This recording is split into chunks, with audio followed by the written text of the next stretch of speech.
Welcome, golf fans, pursuers of knowledge in the almighty dollar. This is your golf guru bringing you the 2022 Travelers Championship. This is my DFS pick show. I'm also going to give you one and done, and this is where we go through all the analysis that I'm looking at and how I'm making my decisions. I will summarize my top 15 picks at the end of this, give you who I'm looking at from a one and done perspective. And with that said, let's talk some golf. Oh yeah, and first and foremost, thank you for stopping by. All right, real quickly, if you did miss the preview show yesterday, here's where I'm ranking from a stroke gain analysis. What I think is most important. Starting out, I like the guys that can, keep the ball in the fairway and then hit, of course, the green on their approach. That is good drives. Then I'm bringing in approach again. Putting shows up is a huge thing here. Showed that yesterday. Of course, it's hard to predict, but we can look at guys that typically putt well on bent grass. Also, short game shows up more than a ball striking course for this event. Around the green, sand saves, and then your proximity to pin. Coming in at 25% of the time is the 150 to 175. Again, what is this? This is the approach shot and how close you get it to the pin from that distance. And then you got 8 par 4s at between 400 and 450. That was something that I looked at. Of course, you got to make some birdies here. We've seen it go as low as 19 under with DJ1. And then last but not least, on a larger model, I brought in putts outside of 25 feet. Who's doing the best at that? And I kind of shared a lot of those guys with you yesterday. I also had comparable courses, and I did a little bit of this for my picks just to see how some of these guys fared out. But I have 6 comparable courses that I was banking against my picks. Of course, that'd be the Charles Schwab at Colonial. You got the RBC Canadian Open that we just had at St. George's. You got the John Deere Classic, which will be coming up next week. But I would like to reference that. I think it's a great comparable course. Bent greens, about the similar par and distance, and even the trees and the elevation changes. You've got the Wells Fargo, where they played at TPC Potomac at Avondale Farms recently. I think it's another good comparable course, not Quail Hollow. And then last but not least, another Pete Dye course, RBC Heritage at Harbortown. And then, of course, I'm looking at TPC River Highlands, where this is going to be played. With that said, these were the guys that came out on top out of the last 24 rounds, 6 tournaments, against my larger model that I talked about here just a second ago. All right, so with that said, let's go jump in. Let's do a quick analysis on these guys, and then I'll summarize the picks and also the one and done. All right, let's go jump over to Fantasy National. Okay, so I have hopped over to Fantasy National. I highly recommend it, as always. My quick plug for them: if you are betting on golf, if you are doing fantasy golf, and you are taking it to the next level and want to do some of your own research and not listen to guys like me at times, I can understand. Go check out fantasynational.com, and they have a one month trial that you can give a whirl. I think it's like $20-$30, and I highly recommend it. Okay. Also, I do have a video out that will give you a pretty good overview how to use the tool, and also how to create your own custom models that we'll be looking at here. All right, I'm going to be leveraging DraftKings pricing, but don't get to a myth. If you use FanDuel or Yahoo, of course you can use these same picks. You're just going to notice the pricing is going to be different than what you're looking at. And the information and the data that I'm pulling in, I want you to know I have no filters turned on over here to the left. And I'll be looking at the last 24 rounds that these guys have played, or 6 tournaments, however you want to look at it. And what you're looking at here is what I call kind of a dashboard, or a sneak peek is what is termed within Fantasy National. But it gives you a lot of information in one area. And I think it's the best way for me to translate over to you guys that information. And so the first thing you got here is what I call a mini model. It's pulling out the 5 key stroke gain areas. Number 1 being good drives. I already mentioned that is, of course, hitting fairways or first cut, and then hitting the green on your approach. Whenever I get to these kind of smaller venues, more strategic, tactical, I like to use good drives over off the tee, or even driving distance compared with fairways and reg. So just so you know, that's why I'm leveraging that. Next thing is approach is always key. This SG is short game, and then, of course, putting, and then that proximity 150 to 175, coming in again at 25% of the shots in the history at this tournament. As always, I like to show you guys one more thing here, and this is we're going to look at is birdies gained over the last 6 tournaments, or 24 rounds. And of course, you can kind of look and see by month, how these guys have been doing. Of course, we want to see this like a stock chart working its way up. And then over here, you got recent results, last 5 tournaments played, how did they do, and what were the tournaments. And then if I click on it, we get tournament history right here, how they've actually done at this event. Okay, with that said, you at the 11,000 range have a couple decisions to make. Really, it's between Scotty or Rory if you want to play somebody up here, which I do, and I went with Rory McIlroy. A little bit would be if we look at tournament history. You can see Rory's had pretty good tournament history here: 11th, 12th, 17th.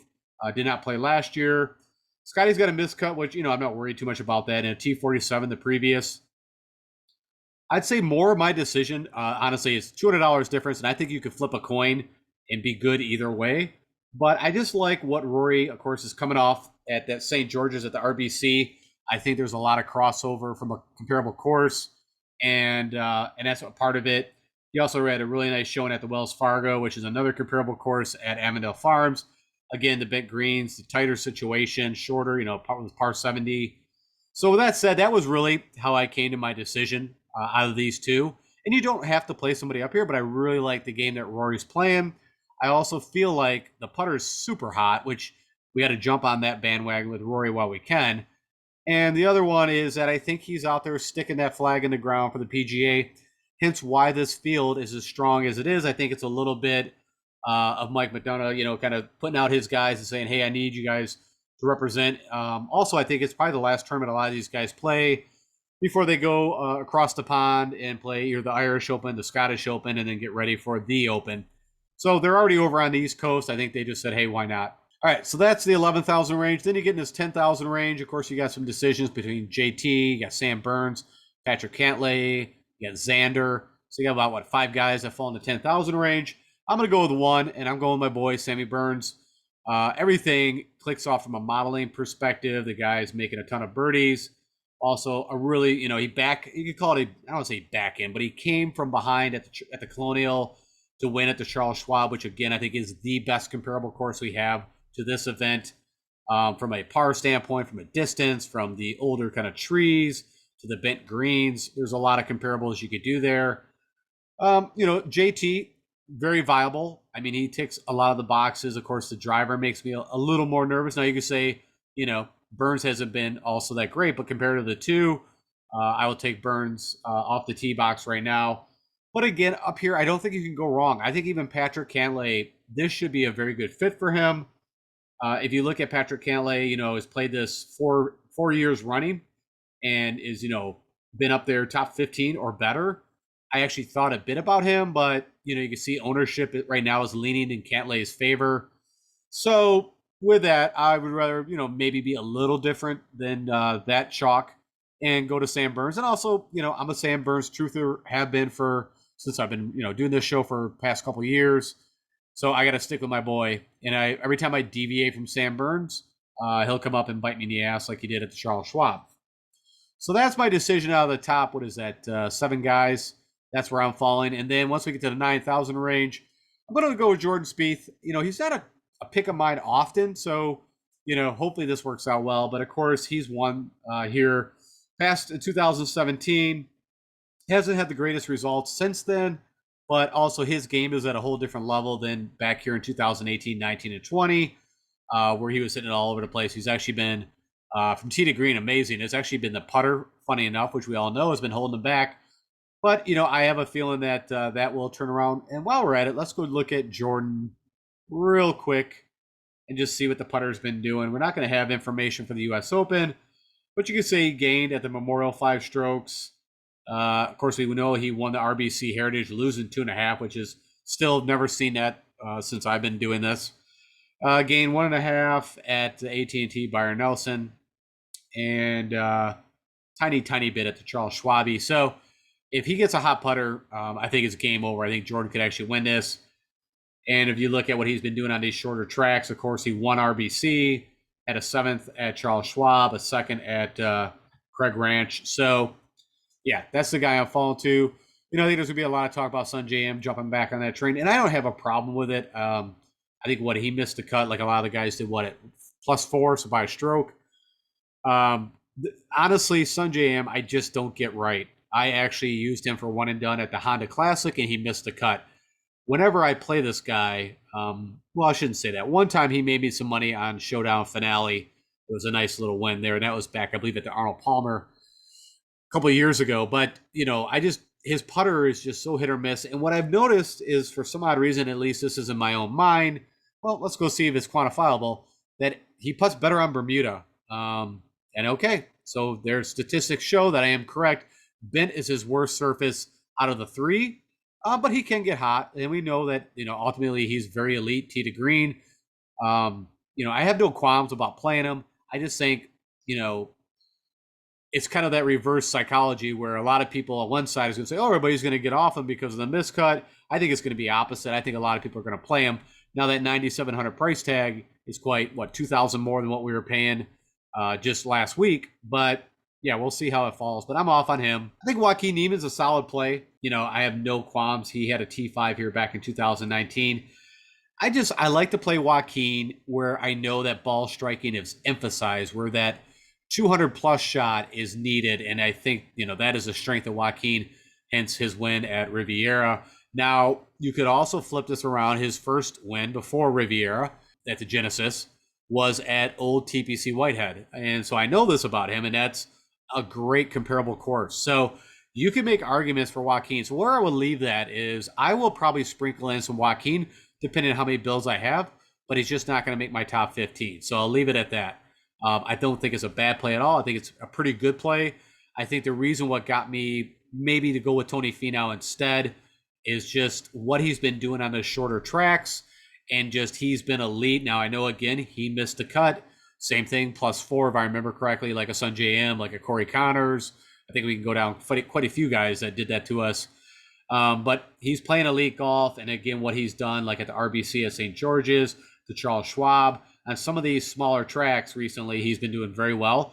And if we go look at him and look at his putter, he's been gaining, and of course, some of these have bent green. So with that said, I'm going to stick with that. Of course, even the Mexico Open, he had that, typical Tony second place finish behind Rahm.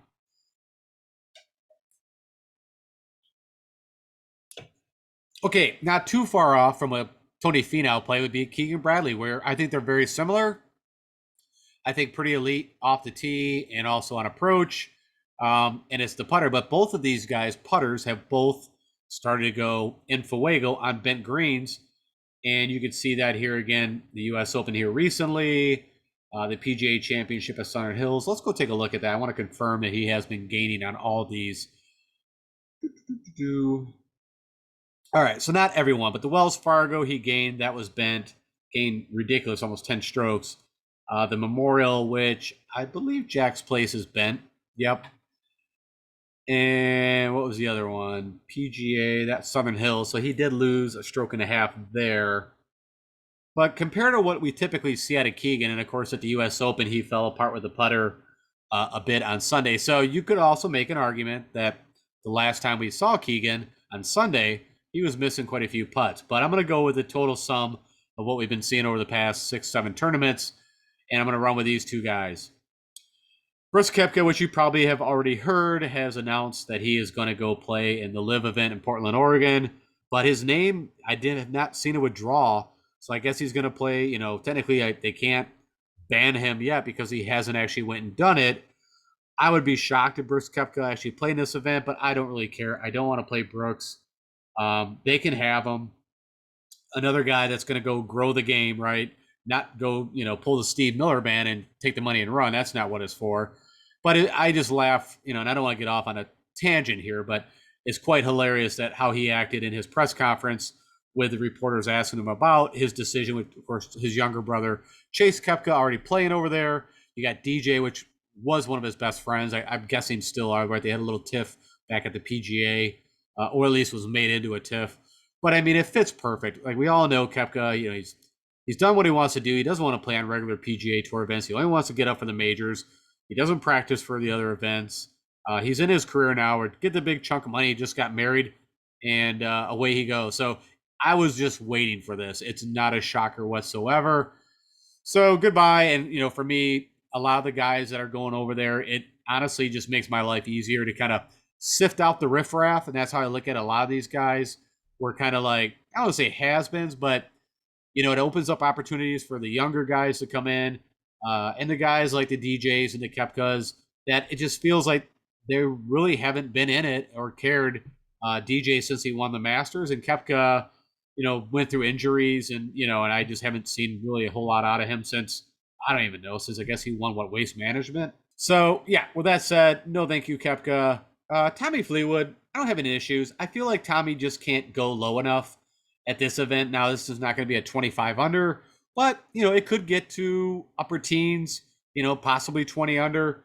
So I'd rather play Tommy in an environment like last week, and then he misses the cut like a lot of the guys at +4. But yeah, I'm going to say no to Tommy. Seamus Power was one of the guys I first thought of from a one and done perspective, and we'll talk about at the end. I think he's got the game that could do very well here. I don't like that $9,100 price tag. So that's the real reason why he's not making my top 15. You can see a good showing at the PGA Championship, the Byron Nelson, good showing at the US Open. But you could also see a couple of the other venues that I think are great comparables. He has a couple of miscuts. So again, with Seamus, I almost think that I've kind of, and not just because he's from Ireland, he actually hits a very high ball. I don't think he's that great of a wind player, to be honest with you, because of how high he hits the ball. But yeah, I don't know. It's again, I don't think this is a pure putting contest, but it's going to be quite a bit higher scoring than what we've seen here recently. So I'd rather go with guys I think that can get it low, and he just doesn't fit that build for me. HV3, no issues. Again, another one that I think I did pick him for the US Open, if I remember correctly.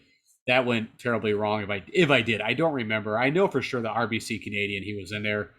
But yeah, I don't have an issue. The putter, HV3, how hot he can at times can get with the putter, and then how just terrible he can be. Like, what was it? Was it the Schwab or the PGA where he just went nuts and just shot himself? I think it was the PGA Championship where he was up there and then just fell apart. Maybe that's sticking in my brain. But he has a couple of his best outings ever have been at a Pete Dye Harbor Down course for the RBC Heritage. So again, you can make arguments for him. I might play him in Showdown. I like him a little better than that. Give me a one-day good round. That's where I see HV3. It's so hard in my brain to think of him actually carrying 4 rounds of really good golf and pulling a win out on the PGA Tour. Of course, he had the win over in Saudi earlier this year. Okay, Davis Riley. I'd rather go with Davis Riley and everything about his game. And you can see it definitely from a modeling perspective. It's all, that strong green. And he's making a ton of birdies. Really good putter. One time I think we were thinking he was just going to be good off the tee, almost like a Wyndham Clark. Good driver of the ball, good putter. But everything else, man, he's been performing. Short game, approach, the 150 to 175. So you can see what he did at Colonial. Right, he had a chance to win there. Craig Ranch, good showing at Southern Hills for the PGA. Good showing at the Memorial. So, and he was also on my cover. So yeah, I'm going to be a Davis Riley truther. He's making my top 15.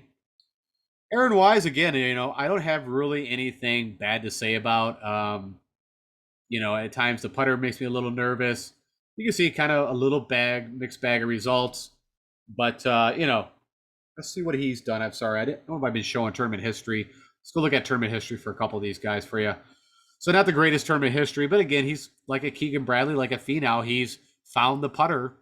And so if you make a build, if you want to put that all ball striking team together that, could get super hot with the putter or could be trash, that'd be Wise. That would be Keegan Bradley. That'd be Tony Finau. You throw Harold Varner in that mix as far as I'm concerned.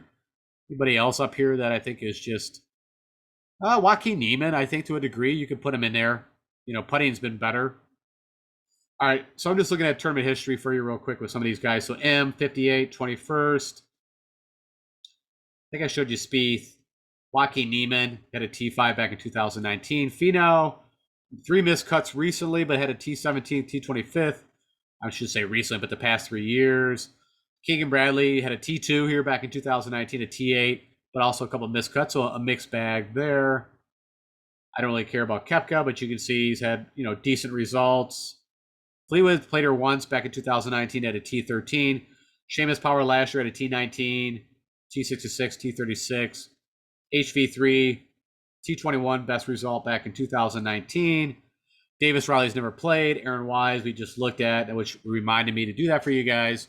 And then that brings in Mito Pereira. Again, a guy that's just been playing solid, right? We all know he had a really good chance to win the PGA.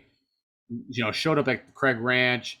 At the Colonial, had a T17. So, I mean, yeah, you missed the cut at the Open. And I think he was pretty close. I don't know if he was +4, but he was right there too. Also, I believe one of my picks last week. But you see, leads the field and good drives, great on approach. The putter can get pretty hot. And I've been making a ton of birdies. Let's go click on Mito real quick. I just want to pull up what he's been doing. Okay, so the putter has been a little bit of the issue. It was good at the PGA, but amazing enough, not terrible, but had a 7th at the Schwabe and, lost about a stroke to the field with the putter.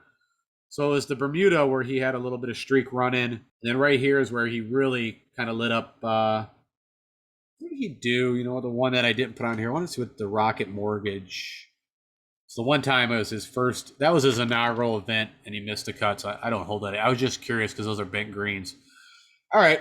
The first guy, and I think I talked about this yesterday, that I thought about that on so many different fronts that I think is going to win, that I bet on first, I like for one and done. And that's Brian Harman. Yes, there's that whole lefty thing, but he's been just kind of sneakily been posting some really good results. He's also had an amazing course history here. And even before I knew, honestly, his track record here, he was already in my mind as the guy that I kind of told you there's certain tournaments where before I look at any analysis, anything, there's a guy that just kind of pops into my head. And I might not even know if he's in the field, but it's the guy that I think, here's a guy I want to bet if he's in the field, if it's good odds. This is a guy I want to play heavy in DFS. And of course, this is the guy I'm going to be using quite a bit. Right now, it's Brian Harman. We'll see how that all pans out. I hope it does for us, but he's going to make my top 15 for all the reasons stated. Webb Simpson, I've been preaching this to you guys. Just don't buy the hype. And I don't think there's any hype out there, but there's going to be people who say this is a great Webb course back when Webb used to do Webb-like things. And I was a huge truther of Webb a couple of years ago, and it's just not been right. Some mixed bag. Same thing. He'll pop up and have that, one really good round, but and has some good past history here. And when Webb was putting like Webb could, and when Webb was hitting every fairway and great with his hybrids, but he's not doing all those things. And maybe it could, I've been saying this for a while, the neck injury is over and it could click at any moment, but I'm not ready to play Webb, especially at 8,500. He's shown me nothing. Mark Leishman, right? So I think I told you yesterday he's a past winner here back 2013, I think.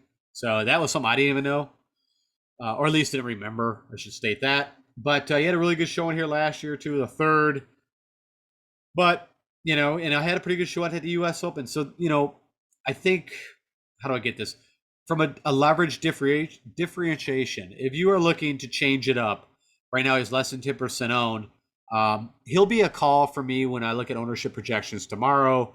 Will I play him at all?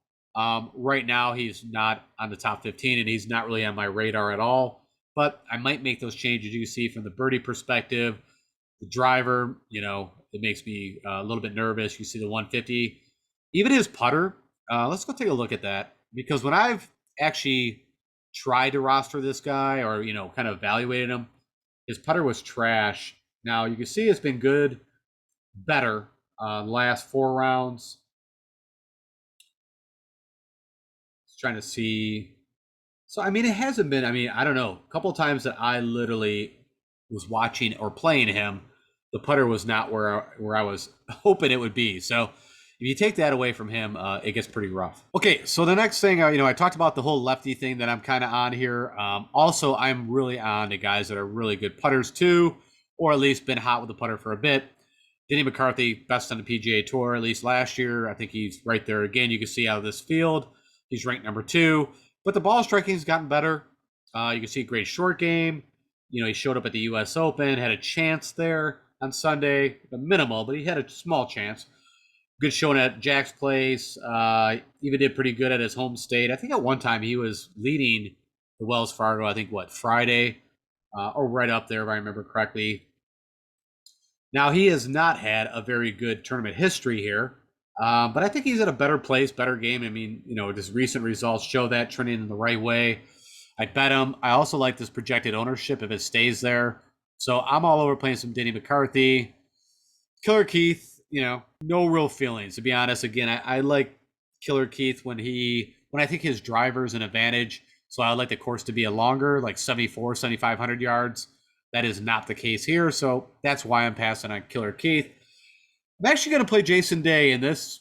I think every time I've ever done this, it's come back to bite me in the ass. I don't get this guy right because it's been so hit or miss when he shows up. And I can go through his. Let's go look real quick at his results over the past year or so. All right, so good showing at the Wells Fargo. We all remember the same thing. I think Jason Day was leading it day one, maybe day two, and then he's got a bunch of miscuts here. Then boom, out of nowhere, he shows up at the Farmers and almost wins and contends. And then boom, shit, miscuts. And then hey, here I am at the Travelers, the PGA. Well, more the Travelers, Rocket Mortgage.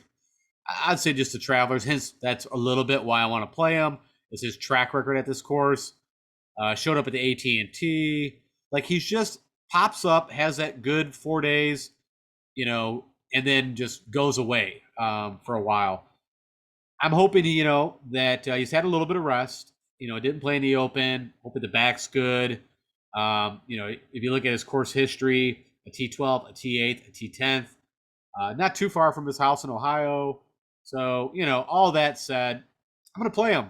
And, projected ownership somehow gets a little higher than this. I might not. But, if he stays under 10%, I'm hoping he'll be a kind of a pivot off some chalk for the bigger game. So, yeah, I'm going to play some Jason Day. Kokrak, I don't know. This would be a perfect time for Kokrak to actually win. It is bent greens. He, won the Charles Schwab last year. Showed up at the Byron Nelson a little bit, but it's been a pretty rough go for real Jason Kokrak. Let's see. I know he won, was it the Houston? Yeah, the Houston Open. That would be Bermuda greens. That was last year, even though it was in, the fall calendar. So I don't know how that works out. I guess technically it's in this season. I don't really care. It's, he showed up a little bit the Masters, bent greens. So we can make something there.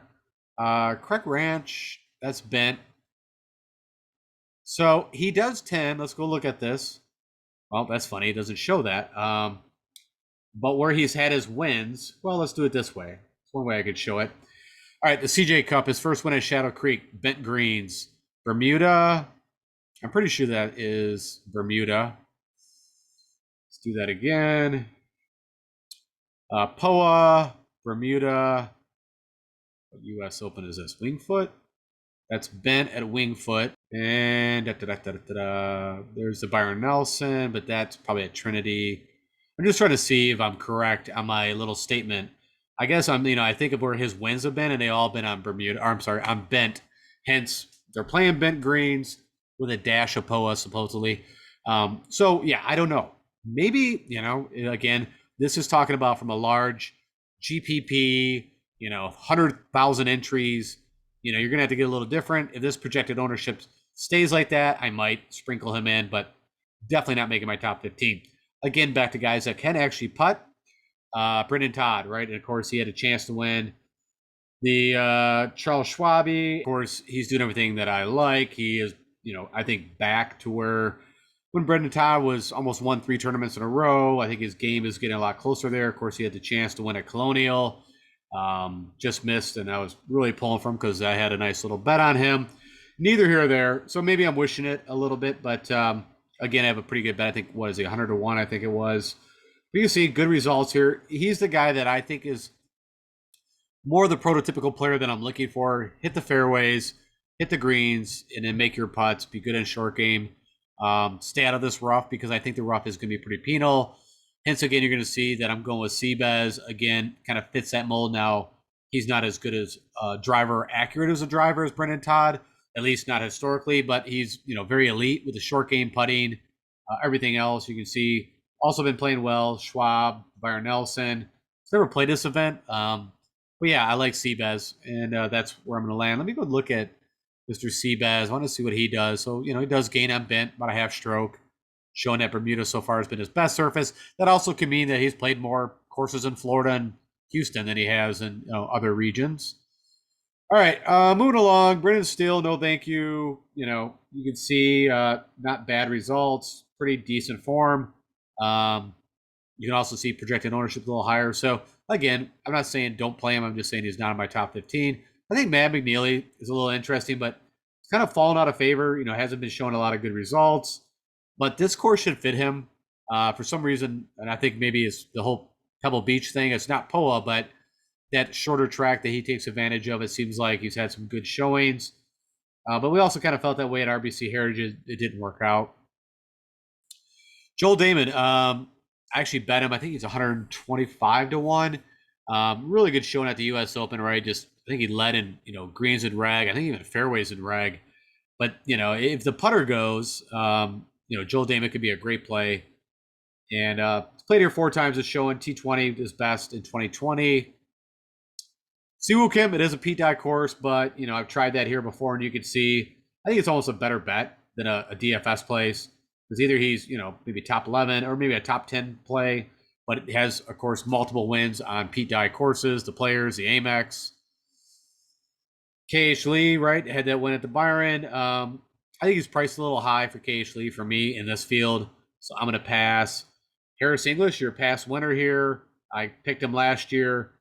I would love, I might put him in a lineup or two because at least I think he made the cut at the U.S. Open, right? He only played the Memorial before that. He had hip surgery. This guy, it could be he gets this track and again, just maybe top 20. So it's a thought. I might, like I say, he's not making my top 15, and I'm not telling you to play him. I'm saying, depending on how many lineups I build, I might put him in a lineup or two, especially projected ownership that low. Kisner, this should fit him, but you can see this right here. I'm so glad I used him for a one and done at the Dell match play, and that worked out awesome. Now, again, who knows?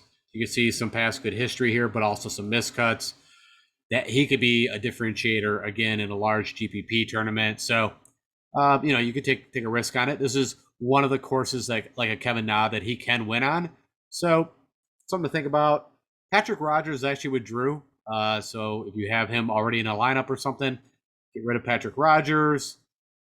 Cam Davis, it's kind of an interesting play, right? His one win on tour is on, at the Rocket Mortgage, at the Bent Greens, and has popped up at the RBC, at the Schwabe. So I didn't pick him, but I will sprinkle him in. Johnny Vegas.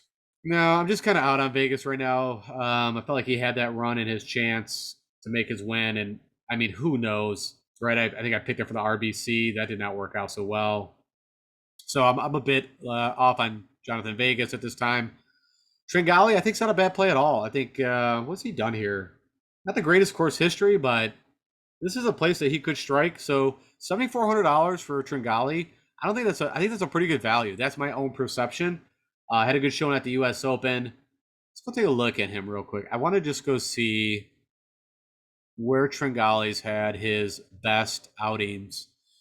So we had that Zozo back during, what wasn't the pandemic? That would have been at the end, but it is the no-cut event. So Shriners, that's a scoring fest.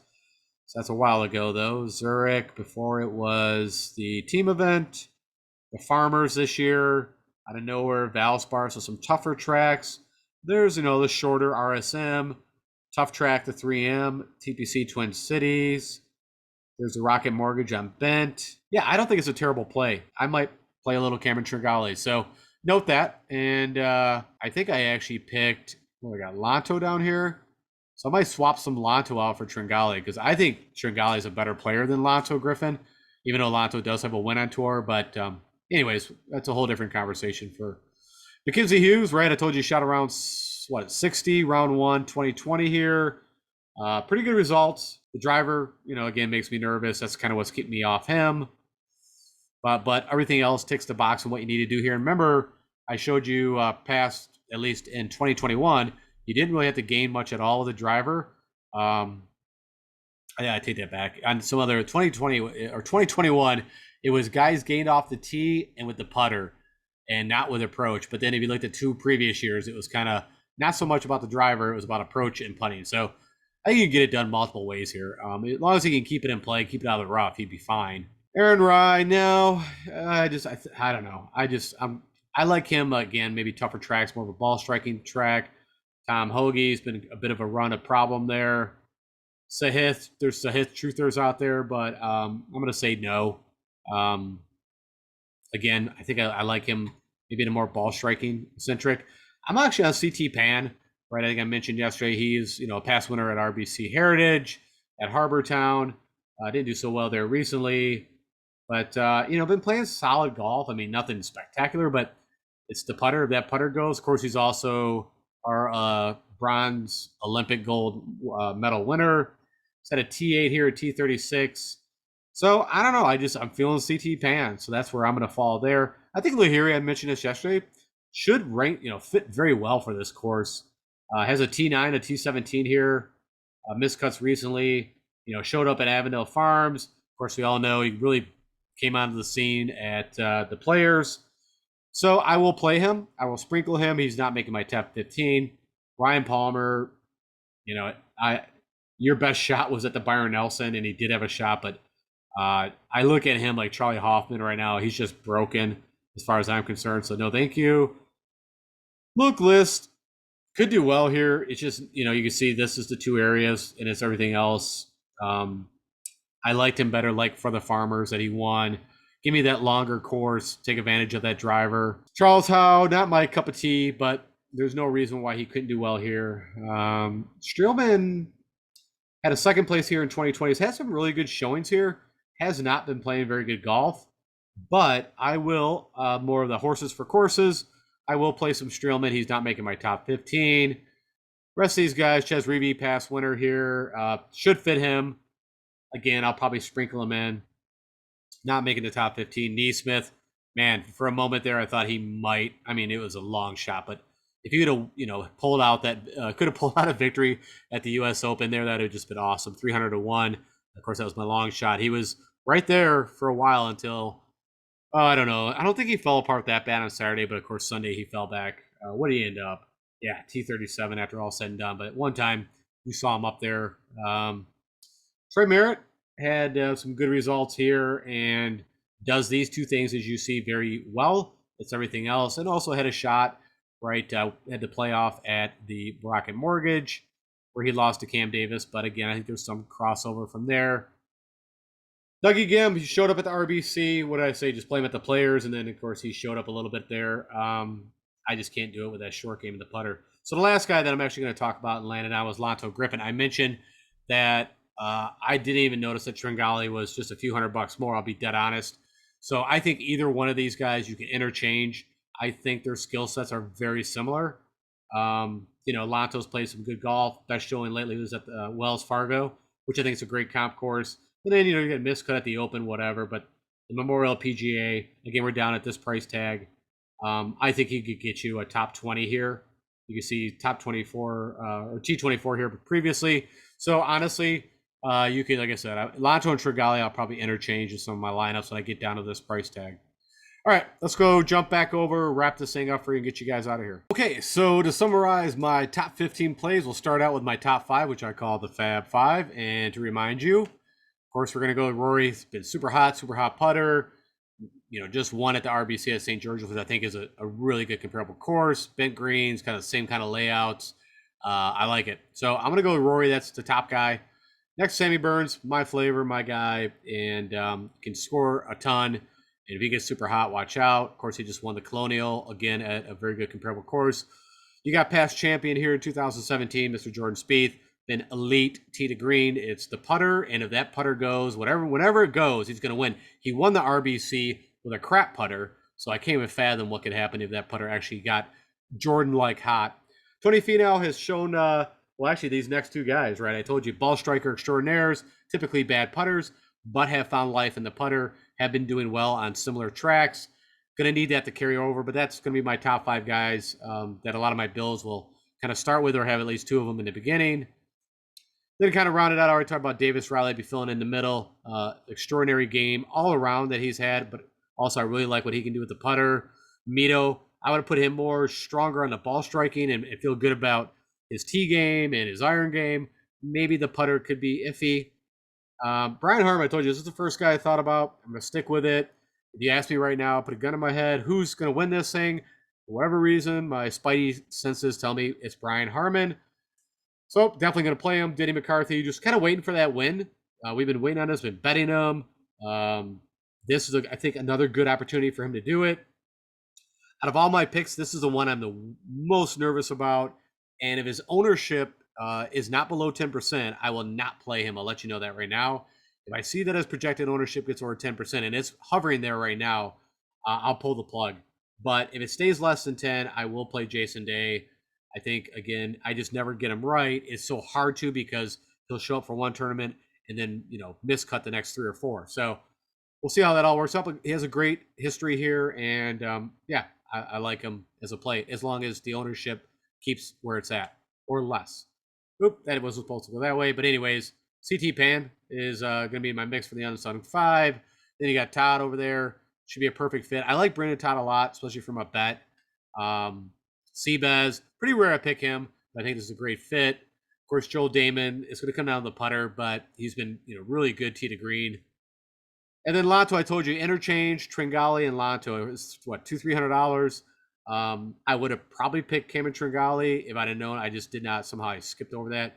But I like them both. I honestly think these two kind of came up for me at the same time as like Taylor Gooch and Burns when they used to be in the 6,000 range and they used to be good value plays there. I've talked about this multiple times before. I'm not going to go in it again. But yeah, I'd like to see Tringali actually get his first win. So I'll be playing a little bit of both those guys when I get to that lower 7,000 range. And then tomorrow I will have my cheapies out, which will be the 7,000 range and below for you guys. So check out my Before the Lock show to get those. And then last but not least, let's really quick talk about one and done. So I showed this, I think, yesterday, but if I didn't, here it is. If you want to know at this venue at the TPC River Highlands for the Travelers over the past 5 tournaments here, who's gained the most strokes total? I already told you this. Brian Harmon shows up. Streelman, Cantlay, Reeve, Day, Steele, McElroy, Hoffman, Leishman, Tway, Bradley Hughes, Johnson, Koepka, and Henley. And it was pretty hard, don't think, to not put Russ Henley in my top 15. Oh, I'll play him in some showdown, and I might even put him in some lineups. But yeah, he didn't make my top 15. I'll let that slide. And so the guys that I'm actually looking at, he needs to pop up. I didn't put the big names up here because I don't. Either you don't have them like I don't. You probably used all the big names, or you have a couple left over that you're saving for the Open and the FedEx Cup playoffs. I don't think you want to spend a big name. If you have it, now it's up to you. But there's enough big names in this field. Like, so I used Rahm right at the Mexico Open because he was it. It was him and Finau, right? And you could have used either or and been happy. I used Rahm, and I've never been happier that I used him there to get that win because Rahm, I don't think is at full Rahm-esque, and he hasn't been all year. The putter and around the green game is what's been kind of hampering him. Take that all aside. So what I'm looking at is where can I put a guy in that, I don't have to burn someone big, but it has a really good chance of winning. And these are the guys. So Seamus Power, along with Brian Harmon, with my first 2 thoughts from a one and done. But I like Keegan here. I like, Mr. Brendan Todd. I like Denny McCarthy. So anyone like that, Seabez, Christian Bezuidenhout, for anybody that doesn't know when I say Seabez, another guy that I think is a good fit. But you could get creative, man. You could throw Mackenzie Hughes. There's a lot of guys you could play here and I couldn't fault you. So that's where I'm leaning. It's, of course, all up to you, depending on your situation. If you have a ton of guys at the top and you're ready to use one, use it, man. But as I said, I think a lot of guys in one and done or in one and done tournaments do not. All right. That's my show. That is going to wrap up all my picks from a top 15 perspective. And I got you a little more information on one and done, or at least my perspective. If you do me the honor, as always, click that like button. If you know anybody else that's trying to play a little DFS golf or bet on it and needs some assistance, share it with them. And if you are watching this for some odd reason and you've not subscribed yet, please do. Please become a YouTube member. Give me your address. Your email address is not hard. And click that subscribe button. It means the world to people like me that create this content. And if you like, please follow me on Twitter for all the updates. And anything I see from PGA Tour or guys, getting sick or pulling out or whatever it is, I make sure you guys know as soon as possible. All right, guys, have a great evening. Thank you for spending some time with me, and I will talk to you guys tomorrow on my Before the Lock show. where I will go over ownership projections, weather, give you my top 5 cheapy plays. I'll watch all the pressers that I can and make sure that we're ready to go before we lock in these final lineups. All right, guys, take care.